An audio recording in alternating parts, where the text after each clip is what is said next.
زيارة عاشوراء.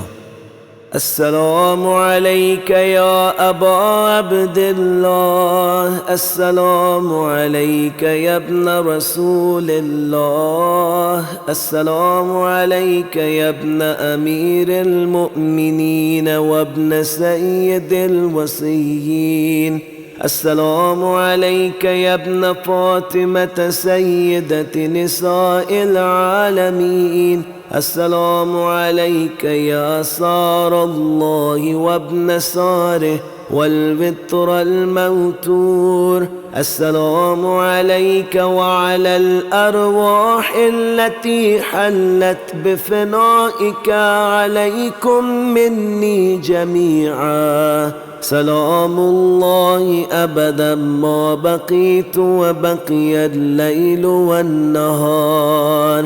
يا أبا عبد الله، لقد عزمت الرزية وجلت وعزمت المصيبة بك علينا وعلى جميع أهل الإسلام، وجلت وعزمت مصيبتك في السماوات على جميع أهل السماوات، فلعن الله أمة أسست أساس الظلم والجور عليكم أهل البيت، ولعن الله أمة دفعتكم عن مقامكم وأزالتكم عن مراتبكم التي رتبكم الله فيها، ولعن الله أمة قتلتكم، ولعن الله الممهدين لهم بالتمكين من قتالكم. برئت إلى الله وإليكم منهم ومن أشيائهم وأتباعهم وأوليائهم.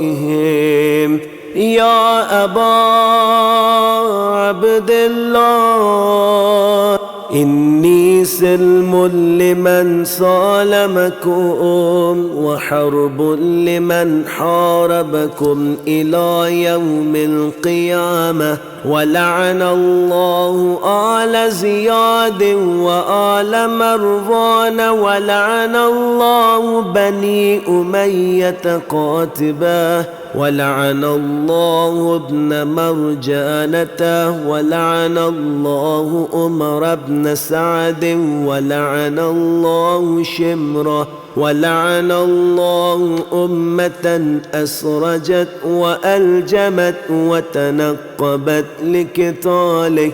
بأبي أنت وأمي لقد عزم مصابي بك، فأسأل الله الذي أكرم مقامي وأكرمني بك وأن يرزقني طلب ثارك مع إمام منصور من أهل بيت محمد صلى الله عليه وآله.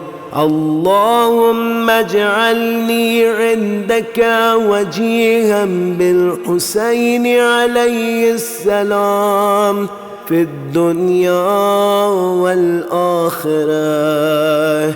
يا أبا عبد الله، إني أتقرب إلى الله وإلى رسوله وإلى أمير المؤمنين وإلى فاطمة وإلى الحسن وإليك بموالاتي وبالبراءة ممن أسس أساس ذلك وبنى عليه بنيانا وجرى في ظلمه وجوره عليكم وعلى أشيائكم. برئت إلى الله وإليكم منهم، وأتقرب إلى الله ثم إليكم بموالاتكم وموالات وليكم وبالبراءة من أعدائكم. والناصبين لكم الحرب وبالبراءة من أشيائهم وأتباعهم.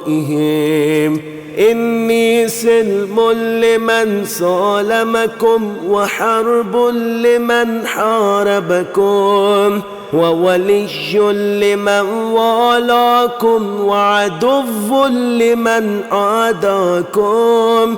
فأسأل الله الذي أكرمني بمعرفتكم ومعرفة أوليائكم ورزقني البراءة من أعدائكم أن يجعلني معكم في الدنيا والآخرة، وأن يثبت لي عندكم قدم صدق في الدنيا والآخرة، وأن يبلغني المقام المحمود لكم عند الله، وأن يرزقني طلب ثاري مع إمام هدى ظاهر ناطق بالحق منكم. وأسأل الله بحقكم وبالشأن الذي لكم عنده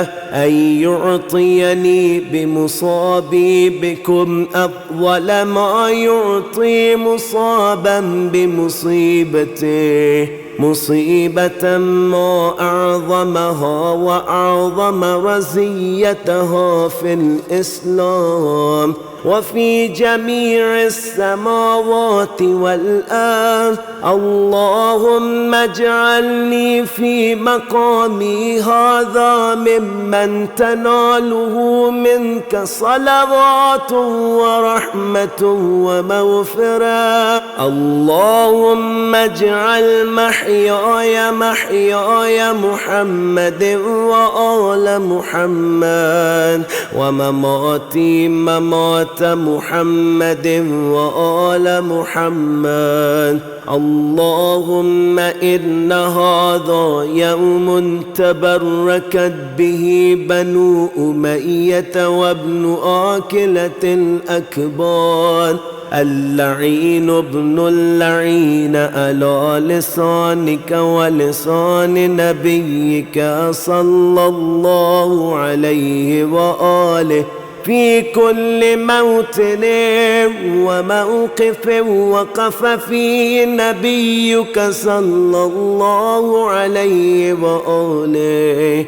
اللهم لعن أبا سفيان ومعاوية ويزيد بن معاوية عليهم منك اللعنة أبد الآبدين. وهذا يوم فرحت به آل زياد وآل مروان بقتلهم الحسين صلوات الله عليه.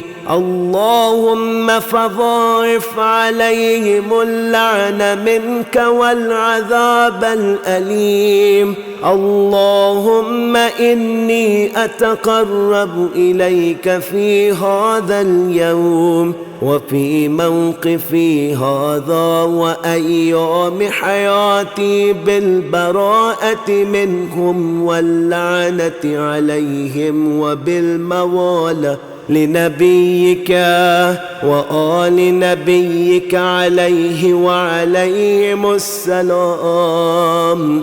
اللهم لعن أول ظالم ظلم حق محمد وآل محمد وآخر تابع له على ذلك. اللهم لعن الإصابة التي جاهدت الحسين وشايعت وبايعت وتابعت على قتله. اللهم لعنهم جميعا. السلام عليك يا أبا عبد الله وعلى الأرواح التي حلت بفنائك عليك مني سلام الله أبدا ما بقيت وبقي الليل والنهار، ولا جعله الله آخر الأهد مني لزيارتكم. السلام على الحسين وعلى علي بن الحسين وعلى أولاد الحسين وعلى أصحاب الحسين. اللهم خص أنت أول ظالم باللعن مني وابدأ به أول، ثم العن الثاني والثالث والرابع. اللهم لعن يزيد خامسا، ولعن عبيد الله بن زياد وابن مرجان وعمر بن سعد وشمراه وآل أبي سفيان وآل زياد وآل مروان إلى يوم القيامة. اللهم لك الحمد حمد الشاكرين لك على مصابهم، الحمد لله على عظيم رزيتي. اللهم ارزقني شفاعة الحسين يوم الورود، وثبت لي قدم صدق عندك مع الحسين وأصحاب الحسين الذين بذلوا مهجهم دون الحسين عليه السلام. اللهم صل على محمد وآل محمد وعجل فرجهم.